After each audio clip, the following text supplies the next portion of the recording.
Durante los meses de viaje, los 3 hombres sabios me enseñaron la religión de Egipto.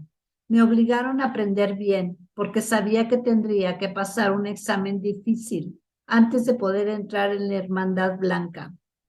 Aunque una vez lo insinué y otra pregunté con osadía, de mis maestros no salió ninguna mención de esa orden. Era como si hubiera tenido un sueño en el que escuché ese nombre, y ellos ni siquiera reconocieron los sonidos, pero me enseñaban día y noche, incluso cuando realizaba mi trabajo en la caravana, reparando o fabricando carretas y sillas, o a veces negociando mercancías especiales. Siempre uno de los 3 hombres sabios estaba conmigo. No desperdiciaban ningún momento. Durante los meses de mi 24º año de vida, nos movimos lentamente en dirección del occidente, cruzando las tierras de todos los países en todas las direcciones, buscando tesoros raros de toda clase. A veces la caravana principal descansaba en un pueblo o ciudad, mientras los demás se iban a aldeas lejanas a comprar o a hacer trueques. Una vez enviamos 600 carretas hacia Jerusalén, de donde algunas continuarían por barco a Roma. Llegamos a la ribera del Mar Rojo, volteamos hacia el norte y pasamos varias semanas en un pueblo árabe llamado Medina. Cientos de miembros de las tribus de 20 desiertos fanfarroneaban, apostaban, bebían hasta que se emborrachaban, peleaban y morían en este pueblo. Algunos de estos árabes eran hombres devotos. Adoraban ídolos e imágenes de todas las clases. Su única adoración pura era la de una piedra negra llamada Kaaba, la cual creían que venía del cielo de Dios Supremo, Alá. Su religión estaba confundida, así como los antiguos hombres de Judá.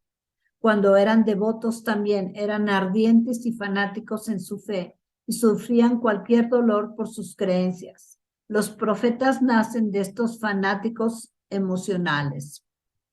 Fíjense, aquí nos está mostrando este libro que en los verdaderos conocimientos venían, número 1, de la escuela esenia, número 2, de la escuela druida, número 3, de la escuela hindú, y 4 y 5, número 4 de la escuela persa y número 5 de Egipto. Téngalo muy en cuenta, 5 conocimientos. Esto es muy útil saberlo, porque hoy en día, sobre todo vía internet, estamos repletos de conocimiento que no sabemos su procedencia.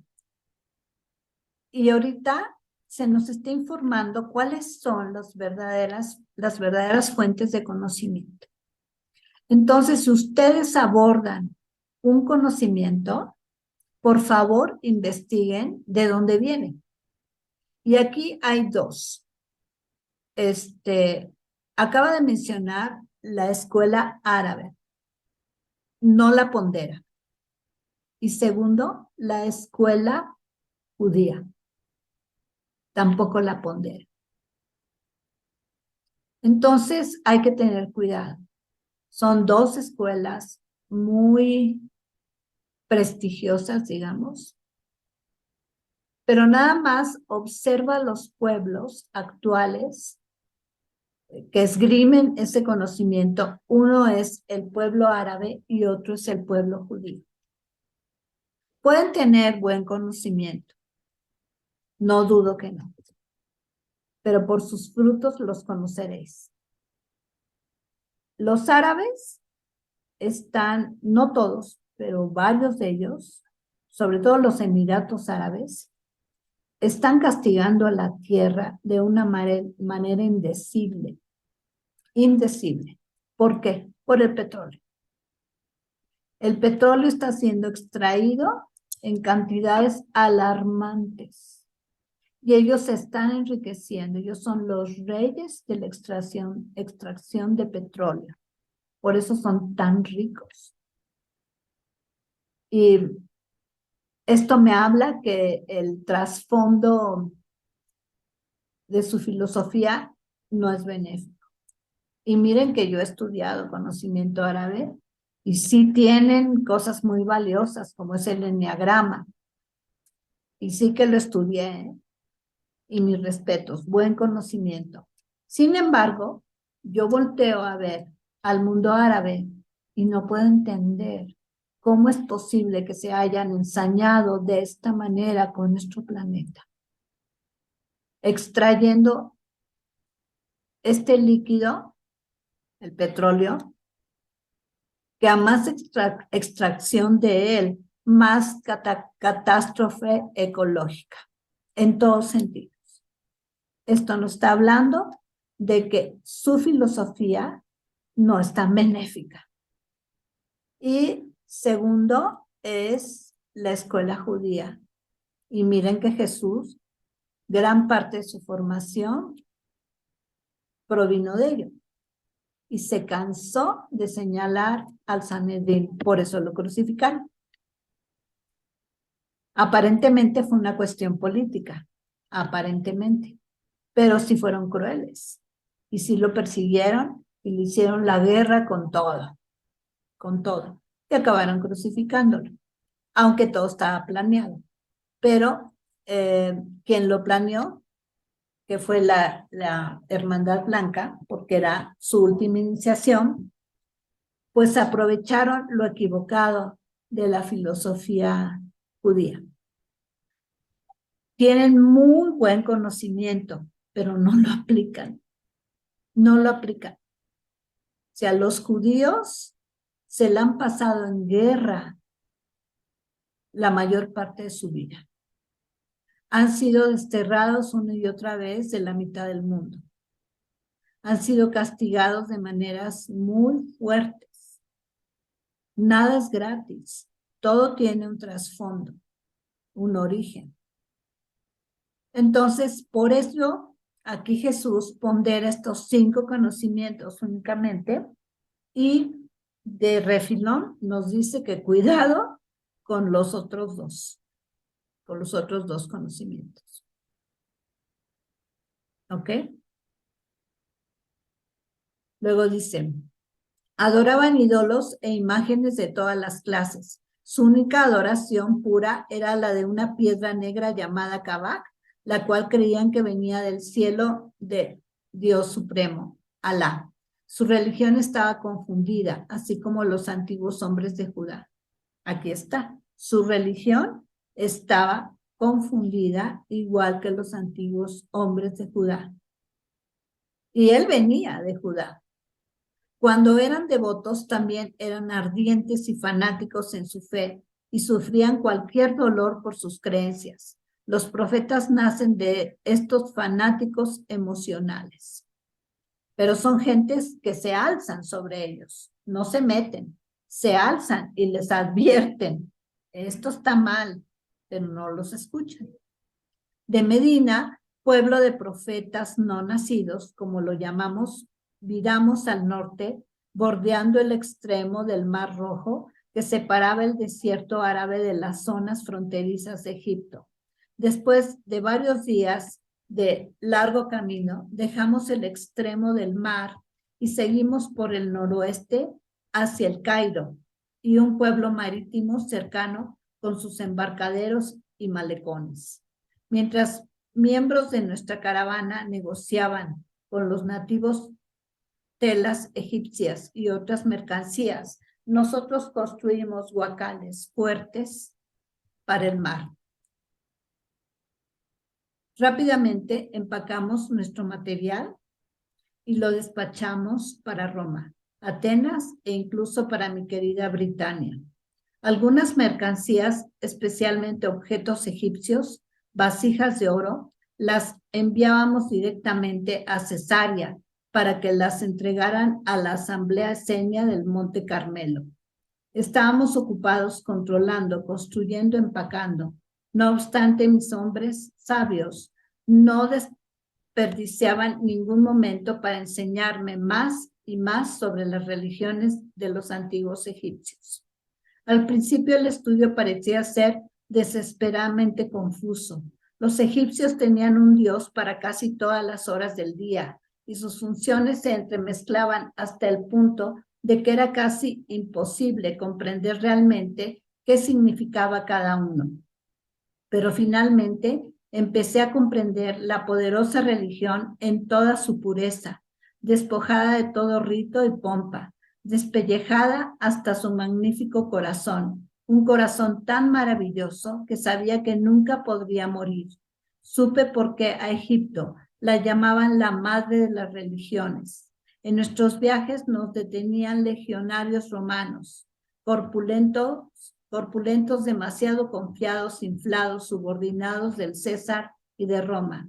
La religión egipcia aguantaría 10,000 años de César.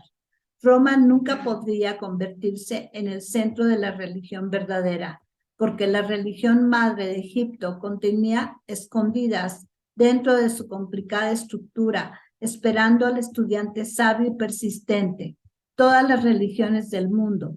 Era como la religión de los poderosos druidas y de muchas maneras exhibía esas reformas atractivas que le mostraban al estudiante serio que Egipto era una colonia y no la fuente original del druismo u otra religión muy similar en su origen.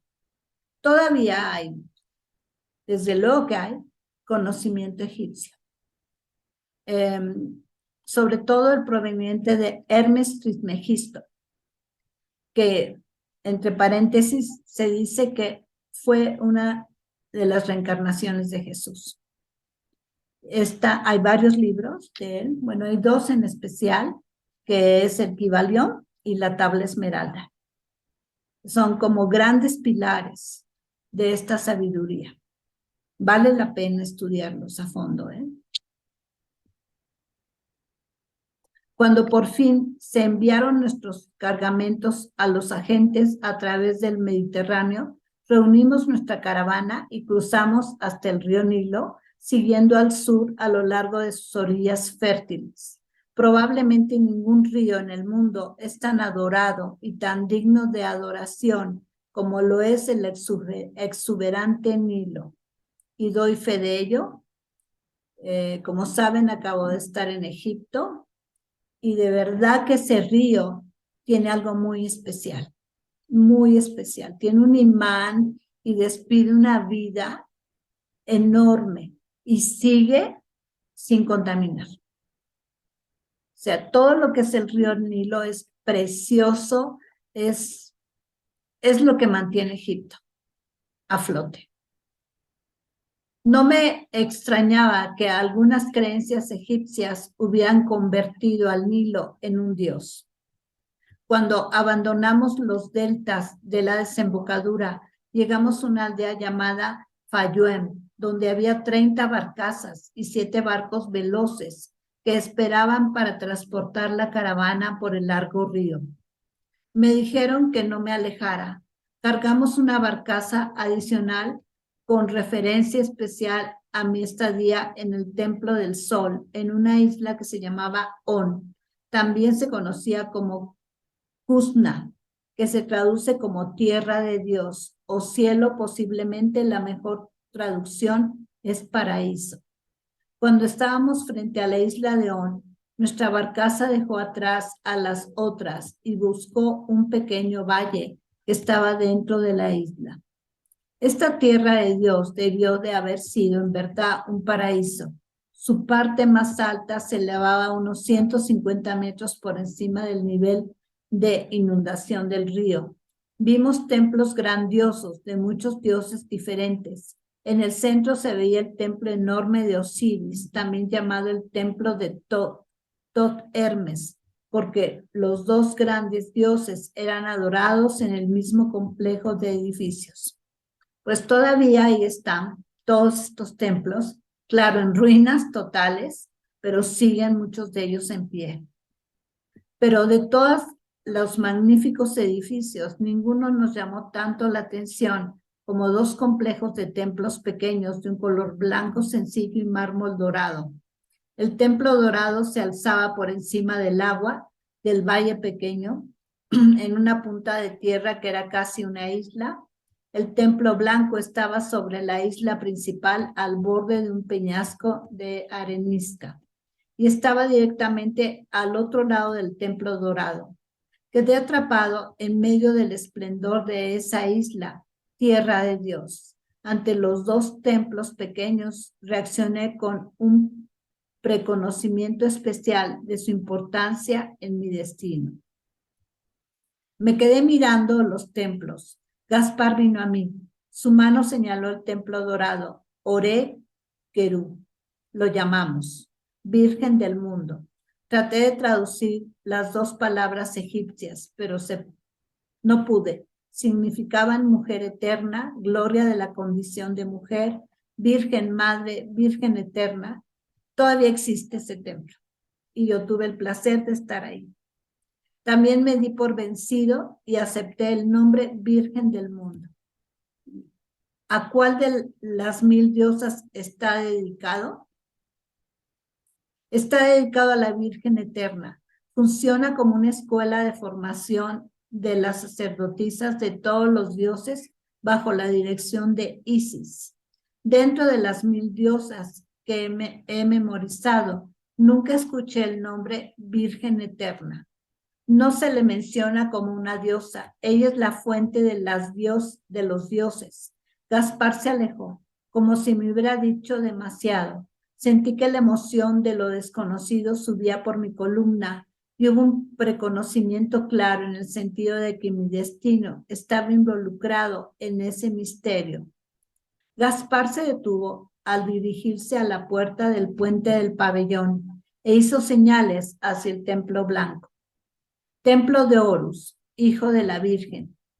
Me quedé observando la isla a medida que nos deslizábamos hacia ella, impulsados por la brisa en nuestra vela latina y guiados por un remo enorme. Yo estaba tan encantado con la isla que no reparé en el barco de teca y ébano que tuvimos que pasar en la punta del valle donde la desembocadura era más estrecha. Pero de repente mi cuerpo se alumbró desde dentro y cada célula de este se convirtió en un laúd de felices cuerdas. Escuché la música de amor de las esferas celestes. Sentí el tirón sobre mi ser y mis ojos se volvieron hacia la cubierta del barco.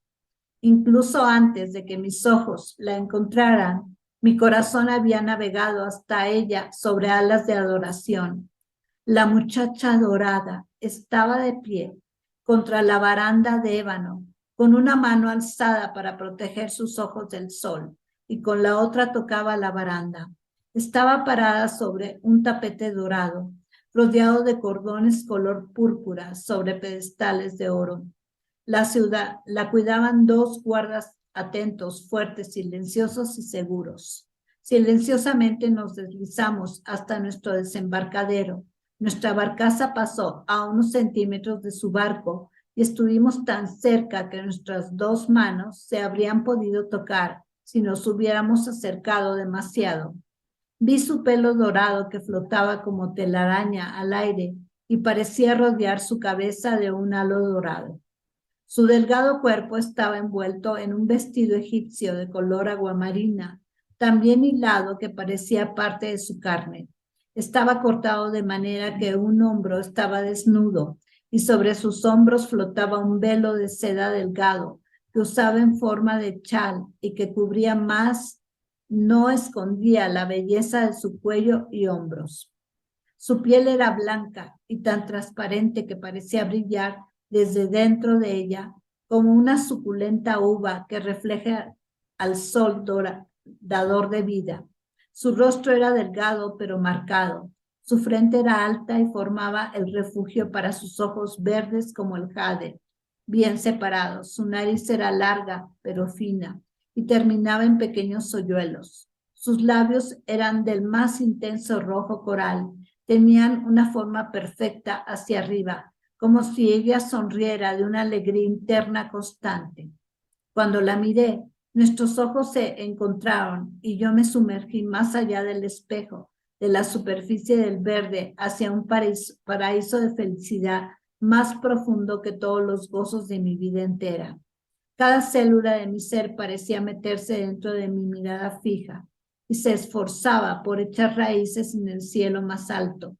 La sensación de estar con ella pasó a mi yo celular como el agua que va a la arena del desierto y la hace fértil y fecunda, dándole el deseo de la nueva vida para que empuje la eternidad hacia arriba, hacia el sol dorado.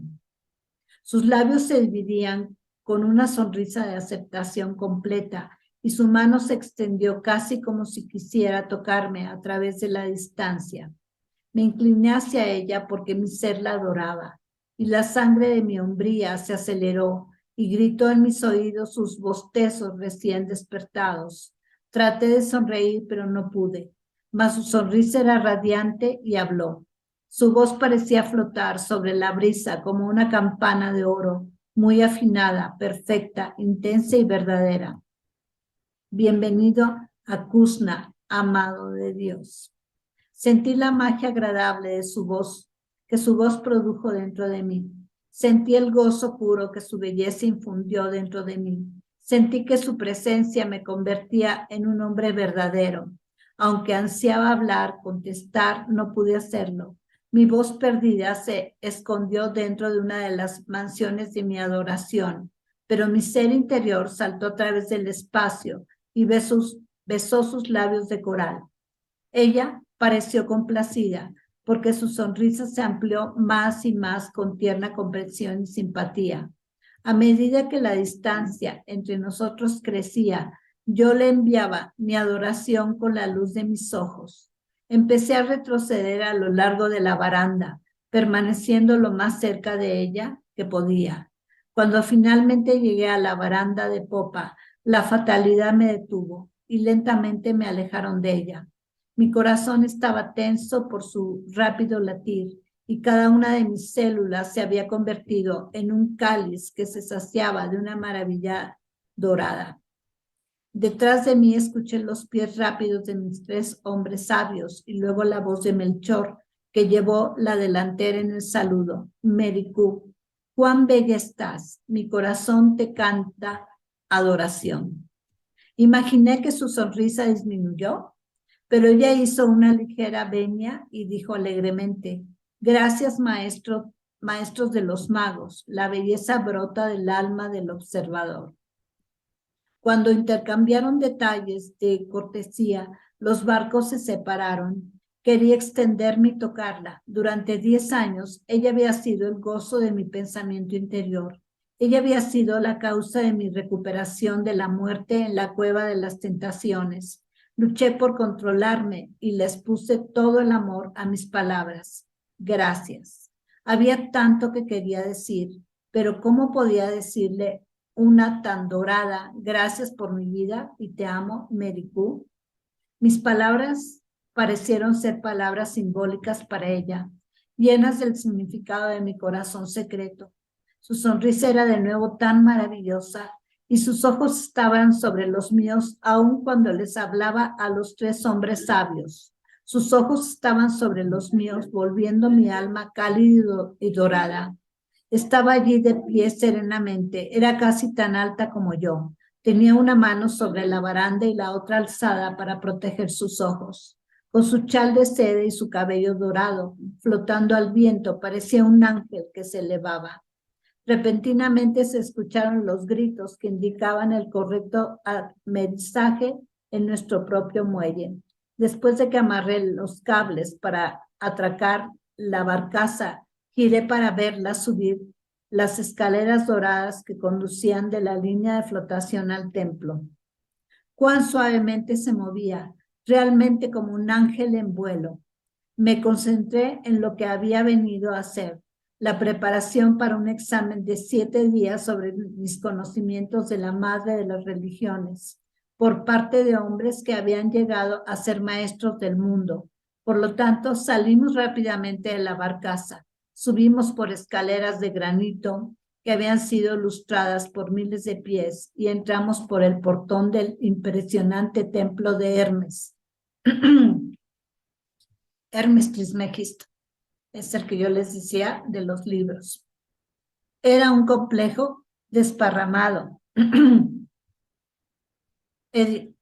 desparramado de edificios. Había muchas salas ya completas, comunidades autosuficientes. Tenían pasturas, establos, campos. Tenían aulas y áreas para la enseñanza de los candidatos. Había templos para funciones sacerdotales y para la adoración de los dioses. Fuimos directamente hacia el centro del complejo, pasando por un corredor de columnas de granito gigantes cubiertas de oro y piedras preciosas.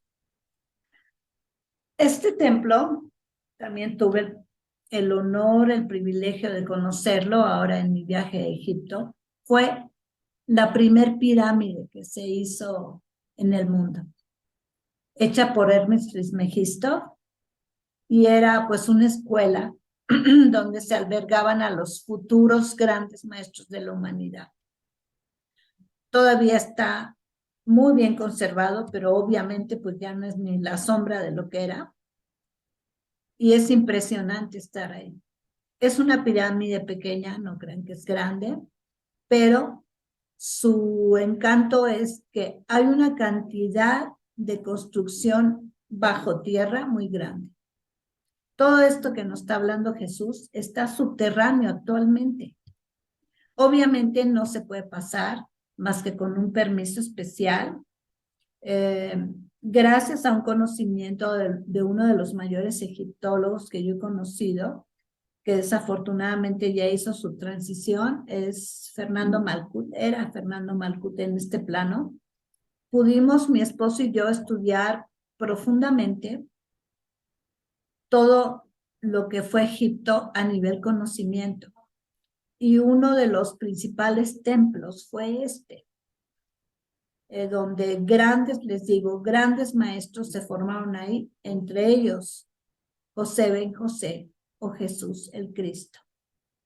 En el extremo de este impresionante corredor estaba la entrada al gigantesco templo, el templo de Osiris. En cada fachada había estatuas y símbolos fantásticos de oro puro, incrustado con piedras preciosas. A medida que nos movíamos por el corredor, sonaban campanas y nuestra procesión crecía y se nos unían sacerdotes que salían de muchos complejos más pequeños. A todos se unió la música de laúdes, flautas y tambores, en una cadencia perfecta y una dulce melodía. Un hierofante nos detuvo en el más bajo de los 33 escalones que conducían al templo. Silenciosamente, al sonido de la música, me desnudaron, me bañaron con cenizas, estiércol, miel, leche y luego agua. Y luego me pusieron una túnica sencilla. Esta parecía un arco iris de muchas rayas y colores y me sentaba muy bien. En la prenda no había costuras, parecía estar hecha de muchos trozos, pero no estaba cosida, sino hilada con hebras teñidas con un cuidado amoroso y preciso. Ok, por la hora aquí lo vamos a dejar. Se conoce que Jesús entonces está entrando a una de las mayores escuelas de Egipto, a donde va a adquirir todo el conocimiento de la, como él dice, de la religión egipcia. Ahora le podemos llamar de la escuela egipcia. Y bueno, pues lo reciben con los honores porque sabían ya quién era. Sabía de todas las iniciaciones que venía y sabía que estaba pues tutoriado por 3 grandes magos que fueron Melchor, Gaspar y Baltasar. Y entonces pues por eso pudo entrar y por eso le permitieron hacer la gran prueba para ver si estaba preparado para todo el conocimiento egipcio. Pero eso ya lo leemos próximo jueves, que es verdaderamente apasionante lo que él vive en Egipto y cómo es su última escuela. Antes de regresar a su casa a Israel y pasar por la última gran iniciación, que fue la crucifixión y la resurrección. ¿Ok?